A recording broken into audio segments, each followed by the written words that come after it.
ও তুই সঠিক জবাব না পারিলে রে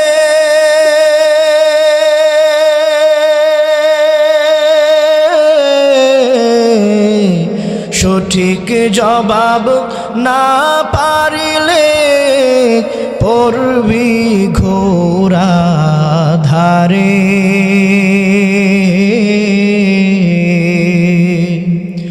কবর ঘরের খবর নিলি না রে ঠিক কিনা ও তুই কবর ঘরের খবর নিলি না রে মুনকার নাকির করবে সওয়াল রবকে তোমার বলো দিন কি তোমার কে রাসূল জলদি করে বলো দিন কি তোমার কে রাসূল জলদি করে বলো ও তুই যাবি রে ভাই একা একা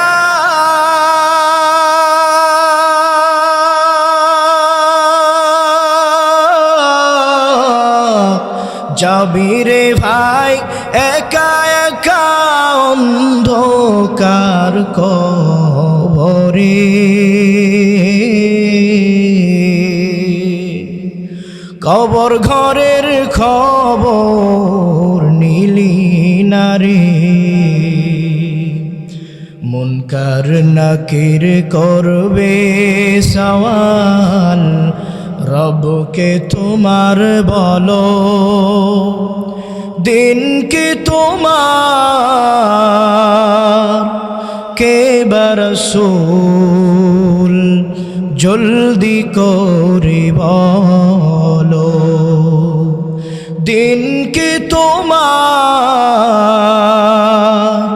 কে রাসূল জলদি করে বলো একটা জবানও বন্ধ রাখবেন না চিৎকার মেরে বলেন আল্লাহু আকবার এ আমার মুসলমান ভাই দিলের কানটা লাগায়া গভীর মনোযোগ দিয়ে শোনো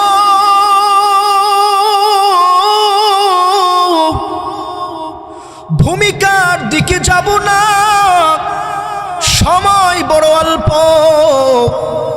আপনাদের সামনে পবিত্র কুরআনুল কারীমের যে আয়াত তেলাওয়াত করেছি এ মুসলমান ভাই দুনিয়াতে আমরা এসেছি দুনিয়াতে কেউ চিরকাল থাকবো না কেউ থাকবো চিরকাল এই দুনিয়াতে কেউ চিরকাল থাকবে না এমন একটা সময় আসবে যেই সময়ে প্রত্যেকটা মানুষের মরণ হয়ে যায় এমন একটা সময় আসে যেই সময়ে প্রত্যেকটা প্রাণীর মৃত্যু চলে আসে এমন একটা সময় আসে যেই সময়ে মানুষের সমস্ত প্রাণীদের অন্তর থেকে তাদের রূহটা আল্লাহ তাআলা আজরাইলের মাধ্যমে নিয়ে যায় এই জন্য মুসলমান ভাই গভীর মনোযোগ দিয়ে শুনো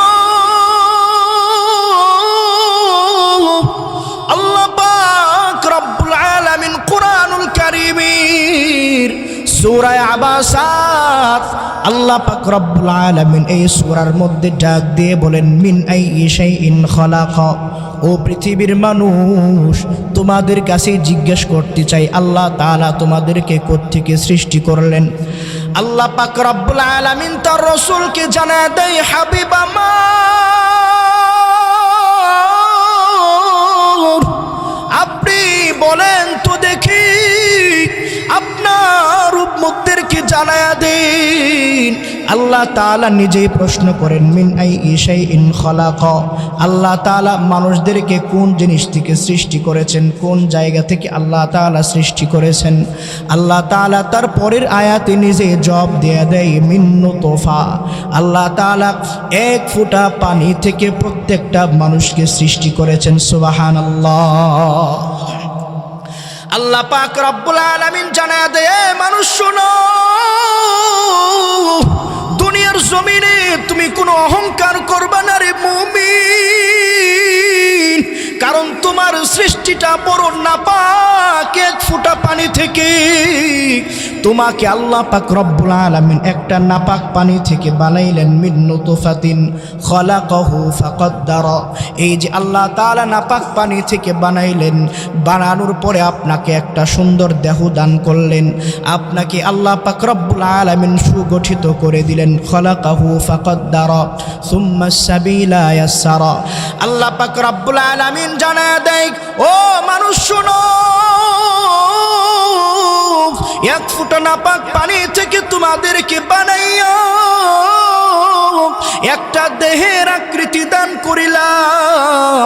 সেই দেহটা দুনিয়াতে আসার জন্য আমি আল্লাহ পাক রব্বুল আলামিন সেই রাস্তাটাকেও সহজ করে দিলাম। সুবহানাল্লাহ বললেন না?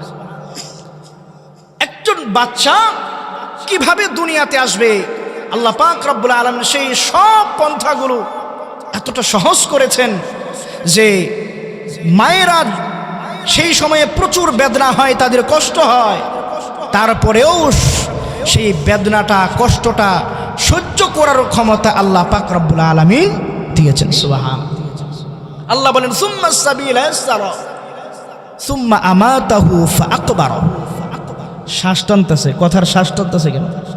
সুম্মা আমাতাহু ফাআকবারা।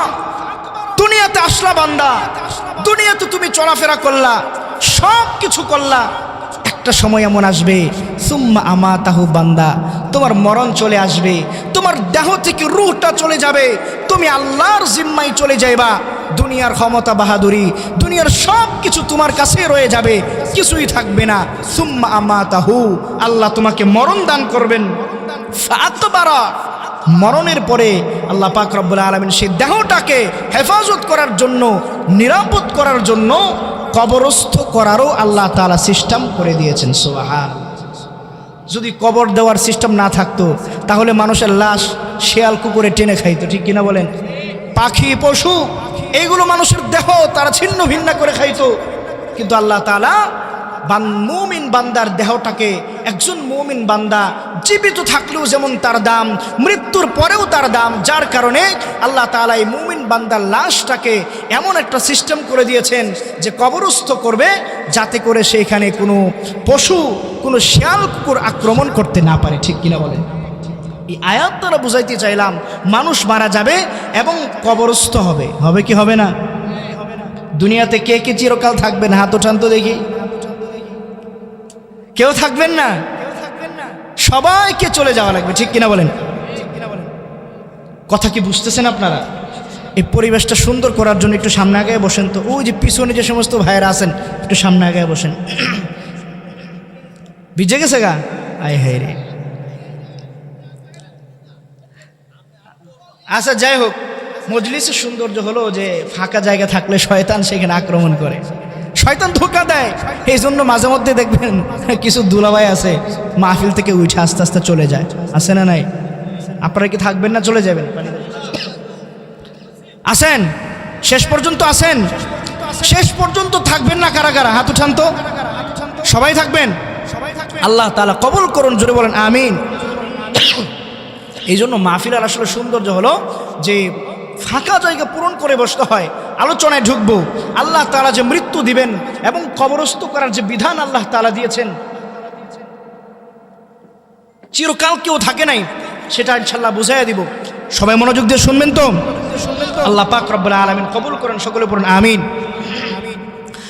এই আমার মুসলমান ভাই, দিলের কানটা লাগায় গভীর মনোযোগ দিয়ে শোনো।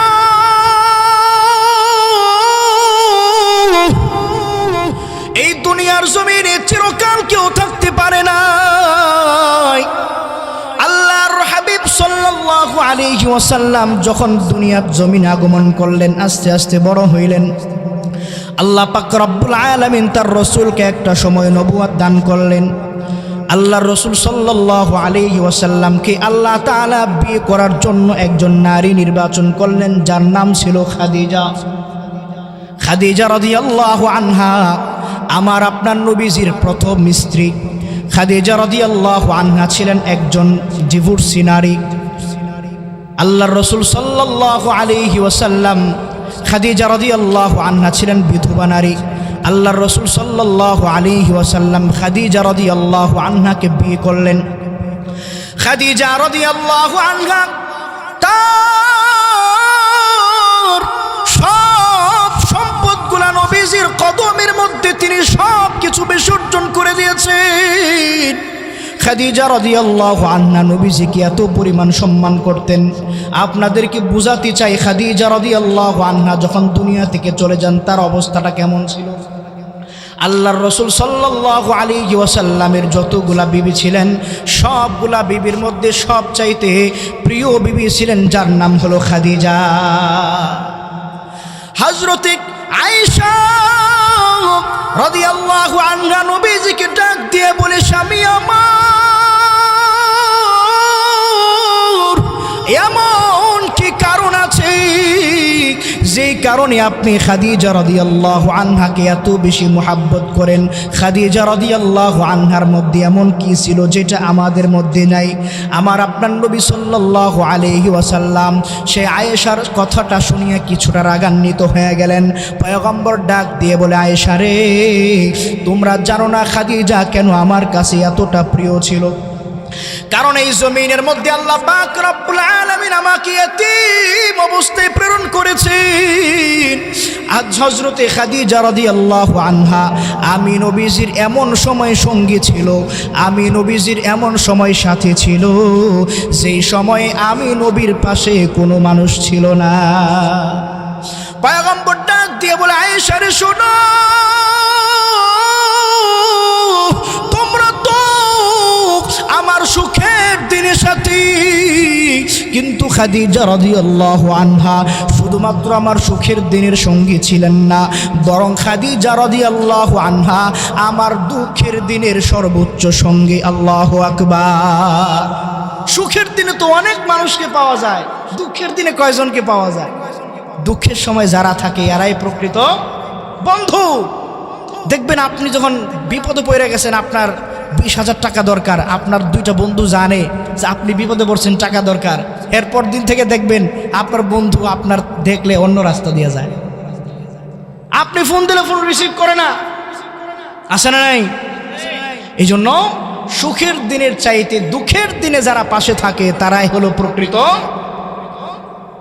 আল্লাহর হাবিব ডাক দিয়ে বলে, আয়েশা রে শোনো,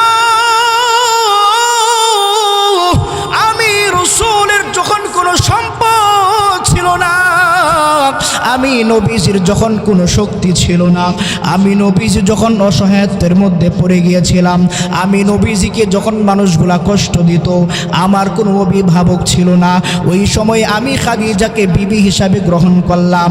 আর খাদিজা রাদিয়াল্লাহু আনহা তার সর্বোচ্চ জীবনটা আমি নবীজির জন্য বিলিয়ে দিয়েছেন। আল্লাহর হাবিব ডাক দিয়ে বলে, রে আয়েশা রে শোনো, আমার খাদিজা যদি এই মুহূর্তে জীবিত থাকতো, আমি নবীজি কাউকে বিয়ে করতাম না, তুমি আয়েশাকেও বিয়ে করতাম না, আমি কোনো বিবি গ্রহণ করতাম না, কারণ আমার কাছে খাদিজা রাদিয়াল্লাহু আনহার দাম অনেক বেশি। আল্লাহু আকবার। আল্লাহর রাসূলের জন্য খাদিজা কেমন করে নিজেকে বিলিয়ে দিয়েছেন ছোট্ট করে বলি। হাবিব আমার, আল্লাহ পাক রব্বুল আলামিন ওহী যখন দান করবেন, ওই পাহাড়ের মধ্যে পয়গম্বর যখন তিনি পাহাড়ের মধ্যে ধ্যানমগ্নের জন্য চলে যাইতেন, ওই পাহাড়ে অবস্থান করতেন, ওই পাহাড়ের মধ্যে 40 বছর বয়সের একজন নারী ওই পাহাড়ের মধ্যে নবীজির জন্য খাবার নিয়ে হাজির হয়ে যাইত। আল্লাহু আকবার। এখনকার সময়ের মহিলারা স্বামীর জন্য খাবার নিয়ে যাইব তো দূরের কথা, ভাতই তো বাইরে দেয় না, বলে নিজেরটা লুয়ে খাও। গ্রামে কিছুটা এখনো আদব আখলাক আছে মা বোনদের, আর শহরে গেলে বোঝা যায় জামাই সারাদিন কষ্ট করে আসে, রাত্রেবেলায় অনেক এমন আছে নিজেই রান্না করে তারপরে নিজে খায়, স্ত্রী ঘুমায় থাকে, শুয়ে থাকে। আমার রাসূলের বিবিদের আদর্শ আমার মায়েদের ভিতরে নাই। নবীজিকে স্বামী হিসাবে খাদিজা যতটা সম্মান করেছেন, এখনকার মহিলারা স্বামীকে ততটা করে। আওয়াজ দিয়ে বলেন, কষ্ট হচ্ছে আপনাদের? এখন সেই পাহাড়ের মধ্যে উঠতে আধুনিক, এখন তো অত্যাধুনিক প্রযুক্তি, সেখানে অনেক সুন্দর সিস্টেম করা হয়েছে, তারপরেও সেখানে উঠতে 1 ঘন্টার উপরে লাগে। আর সেই সময়ে কতটা সময় লাগতো চিন্তা করেন। 40 বছর বয়সের একজন নারী স্বামীর জন্য পাহাড়ে চলে যায়, তো সেই নারী, সেই স্ত্রী স্বামীর কাছে পছন্দের হবে না তো কে হবে? ঠিক কিনা বলেন? নবী সাল্লাল্লাহু আলাইহি ওয়াসাল্লাম এই জন্য খাদিজার ব্যাপারে সমস্ত স্ত্রীদেরকে বলে দিয়েছেন, সাবধান, আমার খাদিজার ব্যাপারে তোমরা কোনো কটু কথা বলবা না, আমার খাদিজা কষ্ট পাবে এমন কোনো কথা বলবা না, সাবধান। স্ত্রী যদি স্বামীর আনুগত্যশীল হয়, ওই বিবি তার স্বামীর কাছে সবচাইতে প্রিয় হয়। ঠিক কিনা বলেন? উজাড় করে ভালোবাসে। এখনকার সংসার টিকে না কেন? স্বামী স্ত্রীর মধ্যে মিল নাই কেন? সম্মান নাই। কি নাই? সম্মান নাই। একে অপরকে সম্মান করে না, একজন আরেকজনকে তুচ্ছ করে কথা বলে, একজন আরেকজনকে তুই করে বলে। বলতে পারেন হুজুর, তুই করে বলা কি খারাপ নাকি? তুই করে বলা এটা নাজায়েজ কিছু না, কিন্তু স্বামীর সাথে কোনো মহিলা যদি তুই করে বলে, এর চাইতে বড় অসম্মান আর কিছু হতে পারে না। ঠিক কিনা বলেন? এজন্য আপনিও আপনার বিবিকে তুই করে বলবেন না, আপনার বিবিকেও বলবেন তুমিও আমাকে তুই করে কখনোই বলবা না। যে সম্পর্কে তুই থাকে ওই সম্পর্কে মধু থাকে না, সম্মান থাকে না, পারস্পরিক শ্রদ্ধাবোধ থাকে না। আমার মুসলমান ভাই, গভীর মনোযোগ দিয়ে দিলের কানটা লাগাও। আল্লাহর হাবিবের সবচেয়ে প্রিয় বিবি খাদিজা রাদিয়াল্লাহু আনহার সময় যখন শেষ সময় চলে আসছে, খাদিজা রাদিয়াল্লাহু আনহা হঠাৎ করে তিনি কান্না করতে শুরু করলেন। নবীজির সামনে যায়া তিনি ফুফায়া ফুফায়া কান্না করেন। নবীজি ডাক দিয়ে বলে, রে খাদিজা, কেন তুমি কান্না করো? তোমার কান্নার কারণটা কি? তুমি কেন কান্না করো? তোমাকে কেউ কষ্ট দিয়েছে নাকি? তোমাকে কেউ কোনো কটু কথা বলেছে নাকি? কেন কান্না করো? খাদিজা ডাক দিয়ে বলে, না স্বামী আমার, না, আমাকে কেউ কোনো কটু কথা বলে নাই, আমাকে কেউ কোনো কষ্ট দেয় নাই, কিন্তু আমার কাছে মনে হইতেছে আমি তো সারাটা জীবন আপনার জন্য বিলীন করে দিলাম। আমার কেন জানি মনে হচ্ছে আমি দুনিয়ার জমিনে বেশি দিন থাকবো না। আমার কেন জানি মনে হচ্ছে মালাকুল মাউত আজরাইল আমাকে নেওয়ার জন্য যে কোনো সময় চলে আসবে। রাসূলুল্লাহ ডাক দিয়ে বলে, রে খাদিজা, তুমি একা কেন? কেউ তো চিরকাল থাকবে না, আমি নবীজিও তো একদিন দুনিয়া থেকে চলে যাব, কান্নার কোনো কারণ নাই, কোনো কারণ নাই। খাদিজা ডাক দিয়ে বলে, হাবিব আমার, আল্লাহু আকবার। খাদিজা ডাক দিয়ে বলে, না আমার কোনো কষ্টের কোনো কারণ নাই, কিন্তু আমার মরণের আগে আপনার কাছে আমি 3টা আবদার করতে চাই।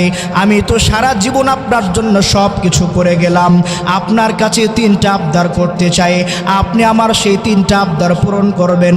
রাসূলুল্লাহ ডাক দিয়ে বলে, রে খাদিজা, বলো তোমার কি কি আবদার? আমি পয়গম্বরের কাছে কি চাও তুমি আমাকে মন খুইলা বলো। খাদিজা ডাক দিয়ে বলে, স্বামী আমার, আমি সারা জীবন 40 বছরের পর থেকে আমি আপনার সংস্পর্শে থাকলাম, আপনার সাথে থাকলাম।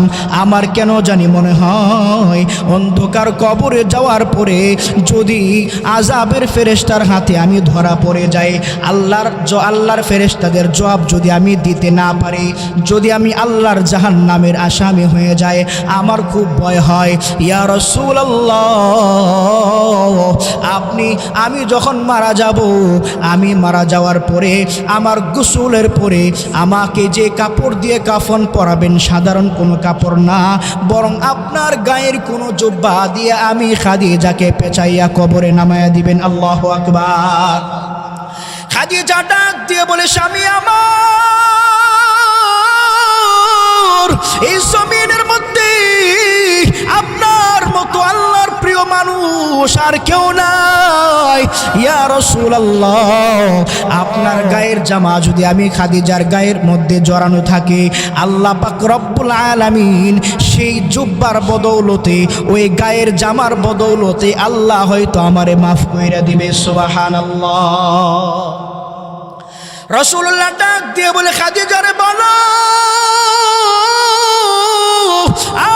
আর কি তোমার শর্ত আছে, তুমি সব শর্তগুলো আমাকে খুইলা বলো।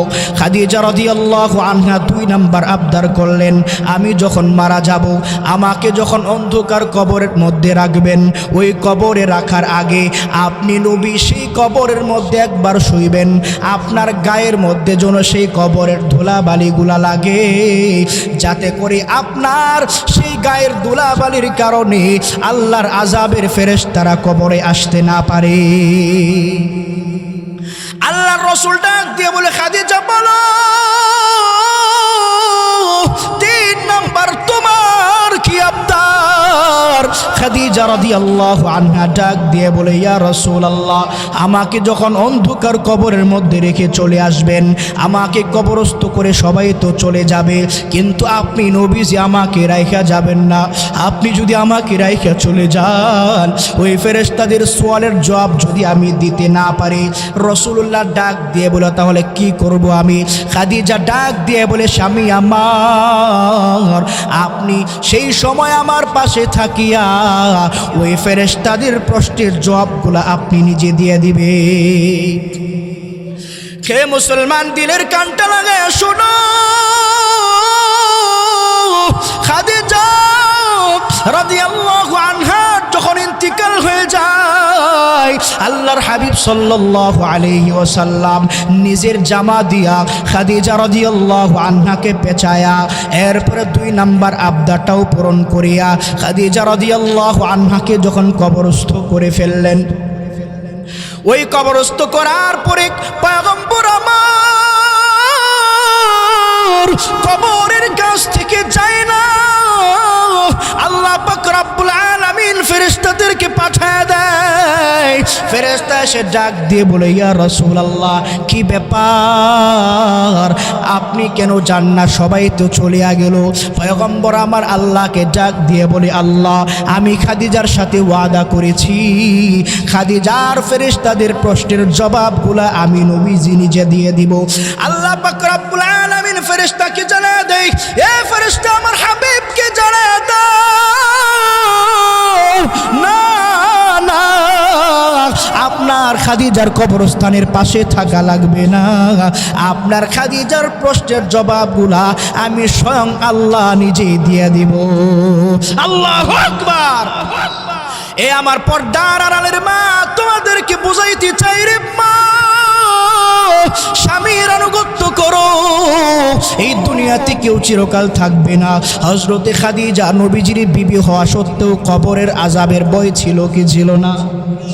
অথচ আমার আপনার মধ্যে অন্ধকার কবরের আযাবের ভয় নাই, কবরের কথা একটাবার চিন্তাও করি না, কবরস্থানে পাশ দিয়ে চলে যায় কিন্তু মনটা নরম হয় না। আগের যুগে এলাকার মধ্যে একজন মানুষ মারা গেলে সারা গ্রামের মধ্যে শোক পড়ে যাইত, এলাকাটা নিস্তব্ধ হয়ে যাইত, মানুষগুলা কেমন যেন পরিবর্তন হয়ে যাইত। কিন্তু এখন কি যুগ আসলো রে ভাই, আপনার পাশের ঘরের মানুষ মারা যায় কিন্তু আপনার দিলের মধ্যে পরিবর্তন আসে না, ঠিক কিনা? আল্লাহ পাক রব্বুল আলামিন সেই জন্য ডাক দিয়ে বলে, মুসলমান শোনো না, তুমি ভুলিয়া যাও না, আল্লাহ যে এক ফোঁটা নাপাক জিনিস থেকে তোমাকে বানাইলেন, ওই কবরের কথা ভুইলা যাও না। ওই অন্ধকার কবরের আযাবের কথা কি বলবো রে ভাই। আল্লাহ পাক রব্বুল আলামিন যদি বান্দা খারাপ হয়ে যায়, বান্দা যদি বদকার হয়ে যায়, অন্ধকার কবরের মধ্যে চলে যাওয়ার পর আল্লাহ পাকের ফেরেশতারা তাকে যখন প্রশ্নগুলা করতে শুরু করে, ওই প্রশ্নের জবাব যদি দিতে না পারে, আল্লাহর ফেরেশতারা কবরের মধ্যেই তারে পিটাইতে শুরু করে দেয়, সাথে সাথে পিটাইতে শুরু করে দেয়। বুখারী মুসলিম শরীফের মধ্যে আসছে, সবগুলো কিতাবের মধ্যে আসছে, ওই অন্ধকার কবরের মধ্যে যখন ফেরেশতা বদকার মানুষটারে ওই কবরস্থানের ভিতরে সেই বান্দাটা কান্না করতে শুরু করে দেয়, চিৎকার করতে শুরু করে দেয় রে ভাই। ওই চিৎকারের আওয়াজ পৃথিবীর কোনো মানুষ আর জিন শুনতে পারে না, কিন্তু প্রত্যেকটা প্রাণী আর মাখলুক কবরের আযাব টের পায়। মানুষ আর জিন শুনে না, কিন্তু গরু ছাগল যত মাখলুক আছে সবগুলো কবরের আযাব শুনতে পায়। এই জন্য দেখবেন কবরস্থানের মধ্যে অনেক সময় গরু থাকে না, চিল্লাইতে শুরু করে দেয়, ঠিক কিনা? অনেক সময় কবরস্থানের মধ্যে দেখবেন কুকুরগুলা ঘেউ ঘেউ ঘেউ ঘেউ করতে শুরু করে দেয়। অনেক সময় দেখবেন কবরস্থানের মধ্যে যায় বিড়াল মেও মেও মেও মেও শুরু করে দেয়। অনেক সময় দেখবেন কিছু পাখি আছে, ওই পাখিগুলা কবরস্থানের ভিতরে আপনার চিল্লাইতে চিৎকার করতে শুরু করে দেয়। শুনছেন কি শুনছেন না? কবরস্থানের মধ্যে বিড়াল মেও মেও করছে, শুনেন নাই কখনো? দেখেন নাই আপনারা? আমি দেখেছি। এ আমার মুসলমান ভাই, একটা হাদিস শোনাই। ওই কবরস্থানের আযাব মানুষ আর জিন শুনতে পারে না, কিন্তু সমস্ত মাখলুকগুলা শুনতে পারে। আল্লাহর রাসূল সাল্লাল্লাহু আলাইহি ওয়াসাল্লাম এই একবার তিনি কিছু সাহাবায়ে কেরামদেরকে নিয়ে একটা জায়গায় যাচ্ছিলেন। পথিমধ্যে কবরস্থানের কিছুটা কবরস্থান ছিল, 5 থেকে 6টা কবর ছিল। আল্লাহর হাবিব সাল্লাল্লাহু আলাইহি ওয়াসাল্লাম ওই কবরস্থানের সামনে যখন গেলেন, ওই ফেরেশতাদেরকে আল্লাহর রাসূল সেই সাহাবায়ে কেরামদেরকে তাদেরকে বললেন, তোমরা থামো আর সামনে যাও না, তোমরা আমাকে বলো তো দেখি এই জায়গার মধ্যে কি কোনো কবর আছে নাকি? সাহাবায়ে কেরাম তারা ঘুরে দেখলেন 5 থেকে 6টা কবর আছে। কয়টা? 5 থেকে 6টা কবর আছে। এরপর হাবিব আমার ডাক দিয়ে বলে, এ সাহাবায়ে কেরাম শোনো, এই কবরস্থানের মধ্যে কারা আছে? তোমরা কি তাদেরকে চিনো কিনা? তারা কারা? সাহাবায়ে কেরাম ডাক দিয়ে বলে, ইয়া রাসূলুল্লাহ, এই কবরের মধ্যে যারা আছে তারা তো মুনাফিক ছিল, ইয়ারা তো কাফের ছিল, কেউ কেউ বদকার মানুষ ছিল আমাদের জানা মতে। এবার হাবিব আমার সাহাবায়ে কেরামকে ডাক দিয়ে বলে, শোনো, আমি রাসূল ওই কবরস্থানের ভিতরের আযাবের দৃশ্যগুলা, আযাবের চিৎকারের কান্নার আওয়াজগুলা আমার কানে আসতেছে। আল্লাহু আকবার। এবার পয়গম্বর সাহাবায়ে কেরামকে ডাক দিয়ে বলে, সাহাবায়ে কেরাম শোনো, ওই কবরের আযাব, ওই চিৎকারগুলো আমার কানের মধ্যে আসতেছে। যখন অন্ধকার কবরে কোনো আযাব হয়, ওই কবরস্থানের আযাবগুলো গরু শুনতে পারে, কবরস্থানের আযাবের চিৎকারগুলো সমস্ত মাখলুক শুনতে পারে। ও আমার সাহাবায়ে কেরাম, তোমরা এই মুহূর্তে আল্লাহর কাছে কবরের আযাব থেকে পানা চাও, এই মুহূর্তে আল্লাহর কাছে জাহান্নামের আযাব থেকে পানা চাও। এই মুহূর্তে তোমরা আল্লাহর কাছে ওই ফিতনা মাসিহুদ দাজ্জাল, দাজ্জালের ফিতনা থেকে আল্লাহর কাছে পানা চাও। মাওলা তোমার লাগিয়া কাঁদে আমার প্রাণ, তোমার লাগিয়া কাঁদে আমার প্রাণ, আছো কত দূরে, দেখা দাও না মোরে মাওলা, দেখা দাও না মোরে। আকাশে সূর্য হাসে, আধারও যায় কেটে যায়, বিরহে বুক ভাসে, যদি তোমার দেখা পাই। মাওলা তোমার প্রেম দাও আপন করে নাও, মাওলা তোমার প্রেম দাও আপন করে নাও, এই অন্তর ঘুমরে মরে, দেখা দাও না মোরে মাওলা তোমার লাগিয়া কাঁদে আমার প্রাণ, তোমার লাগিয়া কাঁদে আমার প্রাণ, আছো কত দূরে, দেখা দাও না মোরে। চিল্লায় বলেন না মারহাবা। এ আমার মুসলমান ভাই, গভীর মনোযোগ দিয়ে শুনতে হবে, দিলের কানটা লাগাও। অন্ধকার কবরের আযাব সত্য, এতে কোনো সন্দেহ নাই। অন্ধকার কবরে সবাইকে যাওয়া লাগবে। অন্ধকার কবরের আযাবগুলা কতটা কঠিন, ছোট্ট একটা হাদিসের কথা বলি। আল্লামা বাইহাকি রহমাতুল্লাহি আলাইহি শুআবুল ঈমান নামক সেই অধ্যায়ের মধ্যে তিনি ঘটনাটা এনেছেন। ইয়ামান থেকে কিছু মানুষ হজ করার জন্য মক্কার মধ্যে চলে যায়। ওই সমস্ত মানুষেরা মক্কার মধ্যে যাওয়ার পরে তারা যখন হজ করতে লাগলো, সেই সময় একটা মানুষ সেই সময় অন্ধকার কবরের পথে রওনা হয়ে গেল। একজন মানুষের মৃত্যু হয়ে গেল, সে অন্ধকার কবরের পথিক হয়ে গেল। সেই সময়ের মানুষেরা সেই ব্যক্তিটাকে কবর দেওয়ার জন্য যখন কাফন দাফন পরায়া অন্ধকার কবরের মধ্যে যখন তারা নামায়া ফেলল, ওই অন্ধকার কবরের মধ্যে নামানোর সাথে সাথে একটা ভয়ঙ্কর বিষাক্ত সাপ তার সঙ্গী হয়ে যায়। চিল্লায়া বলেন না নাউজুবিল্লাহ। সবাই অবাক হয়ে গেছে, কি ব্যাপার? দুনিয়ার মধ্যে বুঝি তার আযাবের সূচনা হয়ে যায়। অন্ধকার কবরের মধ্যে বিষাক্ত সাপ, ওই কবরটা পরিবর্তন করে পাশে আবারও কবর তারা খনন করলো। ওই জায়গার মধ্যেও একটা বিষাক্ত সাপ তার সঙ্গী হয়ে যায়। এইভাবে 2টা 3টা 4টা কবর খনন করার পরে প্রত্যেকটা কবরের মধ্যেই তার সাথে একটা বিষাক্ত সাপ হাজির হয়ে যায়। এবার তো সবাই অবাক হয়ে গেছে, কি ব্যাপার, কি করা যায়? সেই সময়ে ইবনে আব্বাস রাদিয়াল্লাহু আনহু তিনি সবাইকে জানায়া দিলেন, তোমরা 2টা না 4টা না 5টা না, যদি 100 কবর খনন করো, ওই 100 কবরের মধ্যেও ওই ব্যক্তির সাপটা, ওই ব্যক্তির সাথে সাপ চলে যাবে। নাউযুবিল্লাহ। হযরত ইবনে আব্বাস ডাক দিয়ে বলে, ও মানুষ শোনো, জানোনি ওই ব্যক্তির কবরের মধ্যে বিষাক্ত সাপ কেন হাজির হয়ে যায়?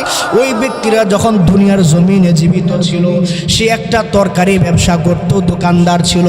যখন মানুষদেরকে তরকারি দিত, তরকারি বিক্রি করত, ওই তরকারির মধ্যে সে ওজনে কম দিত, যার কারণে আল্লাহ পাক রব্বুল আলামিন শাস্তি হিসাবে তার কবরে সাপ দিয়ে দিয়েছেন। নাউযুবিল্লাহ। এমন মানুষ সমাজে আছে না নাই? ওজনে কম দেয় আছে না নাই? জোরে বলেন। এমন হাজারো সবজি বিক্রেতা আছে, হাজারো মুদির দোকানের মালিক আছে, যারা মানুষদেরকে ঠকায়, ওজনে কম দেয়। ওজনে যদি কম দেন, এর চাইতে মারাত্মক শাস্তি। সেই সময়ে সাথে সাথে আল্লাহ শাস্তিটা দুনিয়াতে দেখায় দিলেন, আখিরাতে তো আছেই। এজন্য সাবধান। নবী সাল্লাল্লাহু আলাইহি সাল্লাম বলেছেন, আত-তাজিরুস সুদুকুল আমিন মা'আন নাবিয়্যিন ওয়াস সিদ্দীকিন ওয়াস শুহাদা'i ওয়াস সালিহিন। সৎ ন্যায়পরায়ণ ব্যবসায়ী যারা সততার সাথে বিজনেস করে, রাসূল সাল্লাল্লাহু আলাইহি সাল্লাম বলেন, এই সমস্ত সৎ ব্যবসায়ীরা হাসরের ময়দানে আমি নবীর সাথে, সিদ্দিকগণের সাথে, শহীদগণের সাথে, নেককার মুমিনদের সাথে এদের হাসর নসর হবে। আল্লাহু আকবার বলেন। ব্যবসা করা হালাল, কিন্তু ব্যবসার মধ্যে ওজনে কম দেওয়া, মিথ্যা বলে বিক্রি করা, নকল পণ্য দেওয়া হালাল না হারাম? এই সমস্ত ব্যবসায়ীদের জন্য আল্লাহ তাআলা জাহান্নাম রেখেছে। এজন্য ব্যবসায়ী ভাই যারা আছেন, সাবধান, কখনোই ওজনে কম দিবেন না। প্রয়োজনে 2 থেকে 3 গ্রাম বেশি দিবেন, কম দিবেন না। যদি বেশি দেন তা আপনার ব্যবসার মধ্যে যিনি বরকত বাড়ায়া দিবেন তিনি কে? আওয়াজ দিয়ে বলেন, তিনি কে? এ আমার মুসলমান ভাই, গভীর মনোযোগ দিয়ে দিলের কানটা লাগাও। রব্বুল আলামিন অন্ধকার কবরের মধ্যে যে সমস্ত বদকার মানুষেরা চলে যাবে, ও পর্দার অন্তরালের মা, তোমাদেরকে উদ্দেশ্য করে একটা ঘটনা বলি, ছোট্ট একটা কথা বলি। যেই সমস্ত মেয়েরা, যেই সমস্ত মহিলারা তারা পর্দার সহিত চলাফেরা করে না, শাড়ি পরিয়া, মেকআপ পরিয়া রাস্তার মধ্যে নিজের দেহটাকে প্রদর্শন করে চলে, এমন নারী সমাজে কম না বেশি? অথচ আল্লাহ পাক রব্বুল আলামিন পর্দা এত সুন্দর বিধান দিয়েছে, যে সমস্ত মারা আল্লাহর পর্দার বিধানটাকে কঠিন মনে করে, যে সমস্ত মায়েরা, যে সমস্ত বোনেরা তাদের চুলগুলোকে সুন্দর করে জুটি বাঁধিয়া তাদের সুন্দর সুন্দর চুলগুলাকে আকর্ষণ করিয়া রাস্তার মধ্যে তারা প্রদর্শন করে, নিজের দেহটাকে প্রদর্শন করে, আল্লামা তারিক জামিল হাফিজাহুল্লাহ তিনি তার কিতাবের মধ্যে একটা ঘটনা এনেছেন। আল্লামা তারিক জামিল বলেন, একজন আল্লাহর বান্দা কবরস্থানের পাশ দিয়ে যাচ্ছিল। ওই কবরস্থানের পাশ দিয়ে যখন যাই, হঠাৎ একজন মেয়ের কান্নার আওয়াজ।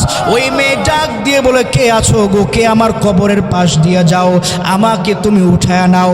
এমন বারবার বারবার কান্না করে আর্তনাদ করতে থাকে। ওই ব্যক্তি চিন্তা করে, আমার পেছনে বুঝি শয়তান লাগছে, আমাকে বুঝি শয়তানে ধরছে, জিনে ধরছে। আপনি রাত্রেবেলা রাস্তা দিয়ে হাঁটতেছেন, যদি এমন একটা আওয়াজ আপনি শুনেন, তা আপনি ঠিক থাকতে পারবেন? ভয় লাগবে না? বেশি যারা ভীতু হেরা সেই জায়গায় কাপড় নষ্ট করে ফেলবে, ঠিক কিনা বলেন? ওই আল্লাহর বান্দা চিন্তা করতে লাগলো, কি ব্যাপার, আমার পেছনে বুঝি শয়তান লেগেছে। এমন আওয়াজ তো কোনো মেয়ে দেওয়ার কথা না, এই জায়গার মধ্যে তো কোনো বাড়ি ঘর নাই, এমন আওয়াজ কে দিবে? এমন চিন্তা করতে করতে আবারও সামনে যায়। হঠাৎ করে আবারও চিৎকার আওয়াজ, কান্নার আওয়াজ আসে, কে আছো গো, আমার কবরস্থানের পাশ দিয়ে যাও, আমাকে কবর থেকে উঠাও, আমি কবরের মধ্যে জীবিত আছি, মরি নাই। এমন কথা দুইবার তিনবার শোনার পরে ওই আল্লাহর বান্দা তিনি বুঝতে পারলেন, না কোনো শয়তান না, না কোনো ভূতের কোনো কারবার না, না কোনো জিনের কোনো কারবার না, বরং সত্যিকার অর্থে কবরস্থানের ভিতর থেকে এমন একটা আওয়াজ আসতেছে, আল্লাহু আকবার। ওই আল্লাহর বান্দা চিন্তা করতে লাগলো, আমি তো একা এটা পারবো না। তিনি সুদূর গ্রামের মধ্যে চলে গেলেন, ওই গ্রামের সব মানুষদেরকে জানায়া দিলেন, কবরস্থানের ভিতর থেকে একটা মেয়ে এমন কান্না করে করে সে বলতেছে, আমাকে কবরস্থান থেকে বের করে নাও। ও ভাইয়েরা আমার, তোমাদের এলাকা থেকে কি কোনো মেয়ে মানুষ মারা গেছে, তাকে সেখানে দাফন করেছো কিনা? ওই এলাকার মানুষ বলে, হ্যাঁ, কিছুদিন আগে একজন নারী মারা গিয়েছিল, ওই নারীটাকে আমরা কবরস্থ করে চলে আসছি। এবার সেই যুবকের কথা চিন্তা করিয়া ওই এলাকার সব মানুষগুলো মসজিদে ইমামের কাছে চলে যায়। ইমামকে ডাক দিয়ে বলে, হুজুর, এই ঘটনা, কবরস্থানের ভেতর থেকে তো একজন নারী তিনি কান্না করে করে তাকে কবর থেকে উঠানোর জন্য বলতেছেন, ব্যাপারটা বুঝতেছি না, আমরা কি সত্যিকার অর্থে গিয়ে তাকে উদ্ধার করব, নাকি এই ব্যাপারটা এখানেই শেষ হয়ে যাবে? ইমাম সাহেব বললেন, যাও, তোমরা সকলেই যাও, আমিও তোমাদের সাথে যাব, দেখি কবরস্থানের ভিতরে এমন চিৎকার করে করে কে বলে কবর থেকে উঠানোর জন্য। আমার মুসলমান ভাইয়েরা, ও পর্দার আড়ালের মা, একটু গভীর মনোযোগ দাও। কি বোঝাতে চাই, কি বোঝাতে চাই? ওই যুবকরা মিলিয়া, এই এলাকার মানুষেরা মিলিয়া যখন তারা অন্ধকার সেই কবরস্থানের জায়গায় চলে গেল, ওই কবরটা যখন তারা খুঁড়তে শুরু করলো, কবরটা খুঁড়তে খুঁড়তে যখন কবর থেকে একটা দুইটা বাঁশ সরাইলো, হঠাৎ করে দেখা যায় একজন যুবতী মহিলা, যেই যুবতী মহিলার মধ্যে কোনো কাপড় নাই, তার গায়ের মধ্যে কোনো কাপড় নাই, শরীরটা বড় কঙ্কালের মতো হয়ে গেছে। ওই মা, ওই যুবতী মেয়ে ডাক দিয়া বলে, অমুক জায়গায় আমার একটা ঘর আছে, ওই ঘরের মধ্যে আমার এক সেট কাপড় আছে, ওই কাপড়টা নিয়ে তোমরা আমাকে দাও, এই কাপড়টা পরিয়ে আমি অন্ধকার কবর থেকে বের হয়ে যাব। আমার মুসলমান ভাই, গভীর মনোযোগ দিয়ে শুনেন, ওই মেয়ের ঘর থেকে এক সেট কাপড় আনিয়া যখন কবরস্থানের ভিতর সেই মহিলাটাকে আপনার কাপড়টা দেওয়া হলো, ওই কাপড়টা দেওয়ার পরে ওই মেয়ে তার শরীরটা ঢাকিয়া এবার সেই মেয়ে তার ঘরের মধ্যে চলে গেলেন। বলেন লিল্লাহি তাকবীর। প্রধান বক্তা সাহেবের আগমন, আল্লামা মুজিবুর রহমান চাঁদগামী হুজুরের আগমন, লিল্লাহি তাকবীর।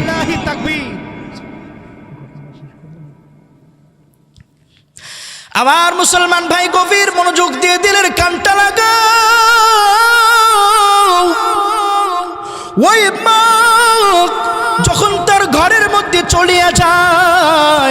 ঘরের মধ্যে চলে যাওয়ার পরে ঘরের দরজাটা বন্ধ করে দেয়। ওই ঘর থেকে আওয়াজ দিয়ে বলে, তোমরা আমার ঘরে আসতে পারবা না, কারণ আমার পুরো দৃশ্য দেখে তোমরা কেউ সহ্য করতে পারবে না। এমন দৃশ্য, এমন ভয়ঙ্কর দৃশ্য দেখার মতো তোমাদের এইখানে কারো সাহস নাই। ওই মা ডাক দিয়ে বলে, তবে হাত এমন কোন যুবক যদি থাকো যে সাহস আছে যার ভিতরে, ওই যুবক অথবা এমন কোন মা মহিলা যদি থাকো যার অনেক সাহস আছে, তিনি আমার ঘরে প্রবেশ করতে পারেন। এবার একজন মহিলা তার ঘরের মধ্যে প্রবেশ করিয়া দেখে, ওই মেয়েটা যখন তার মাথার থেকে কাপড়টা সরায়, কাপড় সরায়া দেখে তার মাথার মধ্যে কোনো মাংস নাই, কোনো গোশত নাই, কোনো চামড়া নাই, শুধুমাত্র হাড় দেখা যায়, কোনো চুল দেখা যায় না। ওই মেয়েটা দিয়ে বলে, জানোনি জানো এমন হওয়ার কারণটা কি? আমার মাথার মধ্যে চুল না থাকার কারণটা কি? আমার মাথার মধ্যে গোশত না থাকার কারণটা কি? ওই মেয়েটা দিয়ে বলে, তোমরা তো জানো আমি রাস্তা দিয়ে যখন হাঁটতাম, আমি চুলগুলা বের করে প্রদর্শন করে হাঁটতাম, আমি চুলগুলা স্ট্রেট করে মানুষকে সবাইকে দেখাইতাম, মানুষের আকর্ষণ আনার জন্য, আমার প্রতি ভালো লাগা আনার জন্য আমি এমন করতাম, যার কারণে ফেরেশতারা আমার মাথার চুলগুলা সবগুলা উঠায় নিয়েছে। আল্লাহু আকবার। এবার সেই মহিলা আস্তে আস্তে তার গায়ের থেকে কাপড়গুলা খুলতে শুরু করলো। সংক্ষেপ করে দেই, এবার দেখা যায় তার গায়ের মধ্যে কোনো কাপড় নাই, তার গাটা বড় কঙ্কালের মতো হয়ে গেছে। ওই মেয়ে ডাক দিয়ে বলে, তোমরা তো জানো আমি বেপর্দা ভাবে চলাফেরা করতাম, আল্লাহর পর্দার বিধানটাকে আমার কাছে ভালো লাগতো না, আমি মেকআপ পরে শাড়ি পরে রাস্তায় প্রদর্শন করতাম মানুষদেরকে, যার কারণে আল্লাহ পাক রব্বুল আলামিন ফেরেশতাদের মাধ্যমে আমাকে শাস্তি প্রদান করেছেন।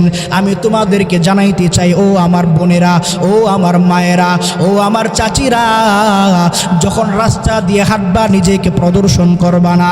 আল্লাহর বিধানটাকে, পর্দাটাকে যদি তুমি নিজের জীবনে বাস্তবায়ন করতে পারো রে মা, অন্ধকার কবরে এমন আযাব থেকে বেঁচে যাইবা। ও আমার পর্দার আড়ালের মা, এই জন্য তোমাদেরকে বুঝাইতে চাই, সাবধান, সাবধান হয়ে যাও, এখনো সাবধান হয়ে যাও। আল্লাহর জমিনে আল্লাহর বিধান পালন করা ছাড়া অন্য কোনো মানুষের তাগুতি কোনো বিধান পালন করা চলবে না, ঠিক কিনা? প্রিয় ভাইয়েরা আমার, বুঝাতে চাইলাম কবর সত্য, আযাব সত্য, তবে সেখান থেকে আযাব থেকে বাঁচার জন্য আল্লাহ পাক রব্বুল আলামিনের বিধানগুলা, কোরআনের আয়াত, কোরআনের বিধানগুলো আমাদের জীবনে বাস্তবায়ন যদি করতে পারি, তবেই আল্লাহ পাক রব্বুল আলামিন আমাদেরকে এই ধরনের কবরের আযাব থেকে হেফাজত করবেন। আল্লাহ তাআলা আমাদের সকলকে যে কথাগুলো বলেছি তার ভালো কথাগুলো আমাকে এবং আপনাদের সবাইকে আমল করার তৌফিক দান করুন। সকলে পড়ুন আমিন।